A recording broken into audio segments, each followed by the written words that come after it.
భారతదేశంలో బీజేపీ ప్రభుత్వం చేస్తున్న అరాచకాలు, నీట్ పేపర్ లీక్ అయినాక 20 మంది విద్యార్థులు ఆత్మహత్యలు చేసుకున్నారు.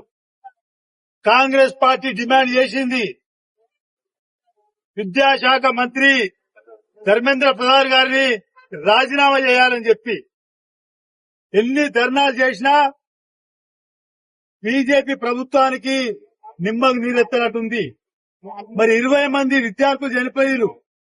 నిన్న మన ప్రతిపక్ష నేత రాహుల్ గాంధీ గారు, ప్రియాంక గాంధీ గారు, మరి వీరందరూ కూడా ప్రధానమంత్రి ఇల్లు ముట్టడికి పోయినప్పుడు ప్రధానమంత్రి రాజీనామా చేయాలి, అమిత్ షా రాజీనామా చేయాలని చెప్పి కాంగ్రెస్ పార్టీ డిమాండ్ తో పోతే నిన్న మన ప్రతిపక్ష నేత రాహుల్ గాంధీ గారికి మరి ముక్కు కూడా గాయమైంది.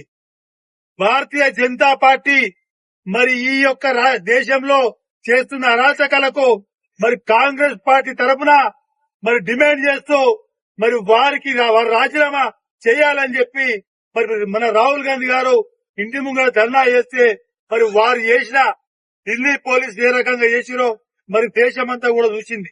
మరి ఈ రోజు దానికి నిరసనగా తెలంగాణ రాష్ట్రంలో ముఖ్యమంత్రి గారు మహేష్ గౌడ్ గారు రాష్ట్ర అధ్యక్షుడు పిలుపు మేరకు మరి ఈ యొక్క కుత్బుల్లాపూర్ కాన్స్టిట్యూన్సీలో కూడా మన అంబేద్కర్ స్టాచ్యూ దగ్గర మరి కుత్బుల్లాపూర్ కాన్స్టిట్యూన్సీ ప్రజలంతా కూడా నిరసన తెలిపారు. రాహుల్ గాంధీ సంఘర్ష కరో, రాహుల్ గాంధీ సంఘర్ష కరో, రాహుల్ గాంధీ సంఘర్ష కరో.